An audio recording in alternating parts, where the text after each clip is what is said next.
Hey guys, McDovin here, JP, Jark, whatever you want to call me, Jark the intern, doesn't matter.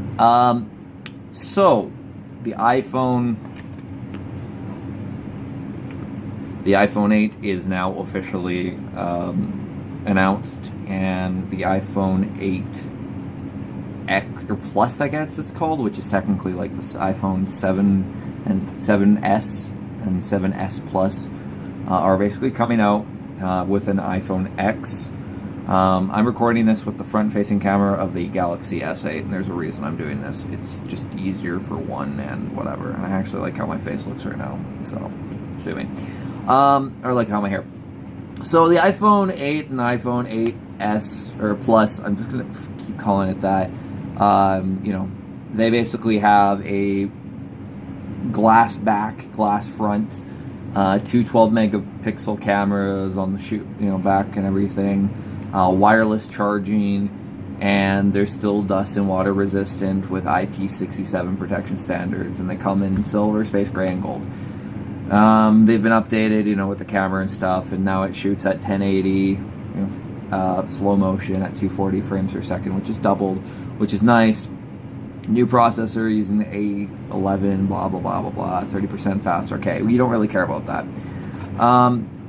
The question is it worth buying? And I'm just going to make it very simple. If you are an Apple person, you like iPhones and stuff, you're going to buy this. You are going to buy it. You don't really care. No one's going to tell you otherwise. I'm looking at the price of it, and it's ridiculous what they're asking for on it. It's a modest improvement over the previous iPhone 7. And yeah, there's a couple cool things, but let's be honest, most people aren't going to use augmented reality. They're not going to use most of the features. They'll use wireless charging for sure. There's a whole new portrait. Still, I don't know the exact feature. I'm sorry. It is almost midnight here, and I am dead tired after a thing. But really, what I want to talk about is the iPhone X, which is their flagship $1,000+ device, which essentially comes in 64 gigs and 256 gigs, and it is homeless. It has no home button. It's just has Face ID and unlocks with your face, which, to be fair, is kind of a cool idea, but Apple did not come out with it. And the problem with the iPhone, the problem with a lot of Apple products is they're really just doing catch-up. iPhone and Apple have not, there's been other devices that have done it better and have done it first.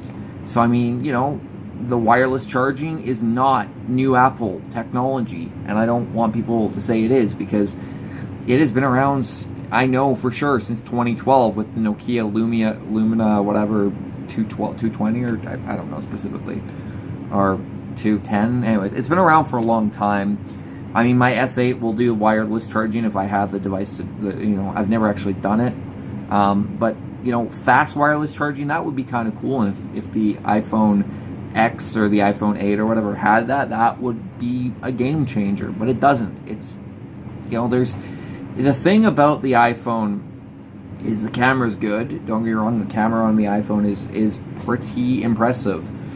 But, you're buying, the iPhone 8 is a 4.7-inch screen. My Galaxy S8, or my Galaxy S8, is a 5.8-inch screen, I do believe, or 5.6 or whatever. And that's the baseline. The iPhone S8, or the Galaxy S8 Plus is like a 6-inch screen, and then you have the Note. Like, I'm not specific on this, but, it's the baseline entry phone of mine is just better.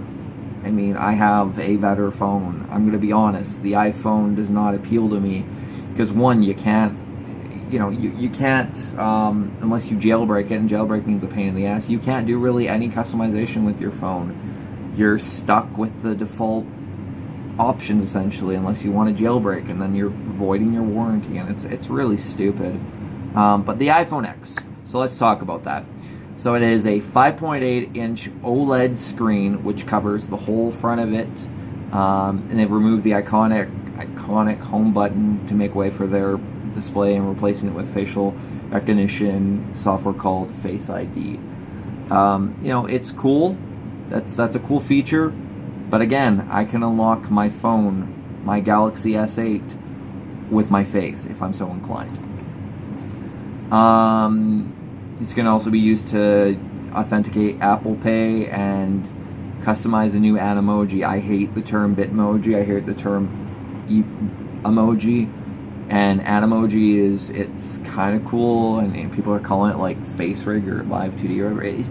It's to me, it's gimmicky. The whole thing about the iPhone just speaks gimmick.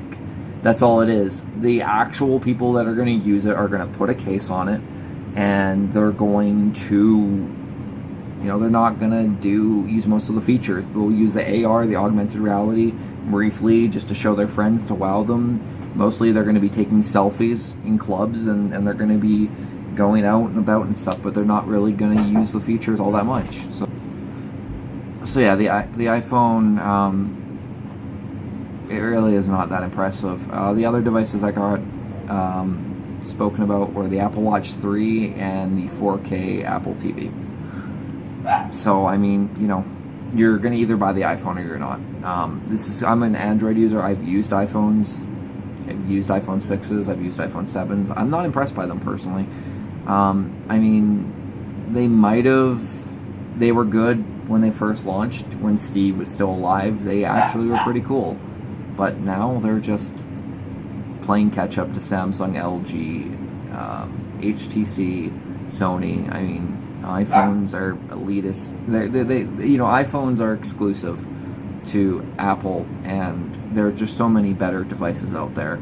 You got phones made of ceramic now that are on the Android ecosystem, and you also have OnePlus 5 or OnePlus 4, whatever. I think it's OnePlus 5, which is just a better phone also for a cheaper price. If iPhones were released for $500 flatline, $400, $500. I mean, I'm not excusing Samsung for doing this, for following the Apple route. I like my phone. The camera impresses me and wows me to no end. With that said, though, props to Apple for at least sticking to their guns, I guess. I really can't say anything. I mean, they have good marketing. They're good marketers, but actual projects, like actual products, I don't think Apple is worth investing into. If you're a part of the Apple ecosystem, by all means go for it, but honestly, you're better. You could put your money elsewhere. And the iPhone X, while the Face ID is a cool feature, I have a feeling people are still going to be using home screen, or they're going to be using lock screens and stuff, because if it basically can be unlocked with a picture, as the current facial recognition software can be on Android, if the iPhone X can be unlocked with a piece of paper, it goes right out the window. So I hope to God they tested it. But yeah, I mean, I'm glad that they're coming into 2017, but I'm not impressed. This feels like something you would get in 2015, 2016, 2014. It does not feel like you would get something in 2017 going on to 2018. This is supposed to be their flagship line. This is supposed to be their phones. Honestly, Apple, you were better at making computers. I mean, the iPad's fine, but I don't really care for it. As you can tell, I'm not an Apple fan. I grew up with Apple. I've used it over the years, but the price just drives me nuts on it, though. That's, I think, my biggest issue with it is just... Sorry, I was wrong. The iPhone X, I want to finish this up. The 64 gig model of this is selling for 1,149 British pounds. 999 pounds for 64 gig. The 256 gig model is 1,149 pounds. The other biggest issue I have with iOS and with iPhones and Apple, you can't upgrade your phone. You're stuck with it. They have no way to have expandable storage. My Galaxy S8 has 64 gigs, and I have a 32 gig card in here. If I want to put 128 gig, I can. You can't do that on an iPhone. You're stuck. And a good 25%, maybe to 30% of the memory, like of the storage, the solid state storage, or flash based, goes to the operating system and any applications that go with that. So I mean, I have 32 gigs worth of, I would say 24, 28 gigs worth of music on my phone. Maybe 20, but that's on top of the 64 that I have that are already in the phone. I use that for filming stuff. So I have no intention of buying an iPhone X. And, you know, I've always been against iPhones since the 5 released. I mean, Siri is a cool feature on 4S, but there's other alternatives. Cheaper alternatives, more expensive alternatives, but better alternatives. Again, if you're an Apple cultist or you're an Apple fan, you're going to buy this. You're going to buy it day one, and you don't care how much it costs you. You will take out loans to get it. So, good for you. You haven't even watched this video. But for anybody else that actually cares, wait till the reviews are out and really see how it goes. But if you have a 7 or 7S, just wait till the next version comes out. I mean, the X is changing things up for Apple, but for the rest of us on Android and the rest of us in 2017, Apple, you basically lost. You missed the boat. That's how I see it anyways. I'm going to bed. Good night, guys. Thanks for watching or whatever. And like it, dislike it, I don't really care. Subscribe or don't. Doesn't matter. Peace out.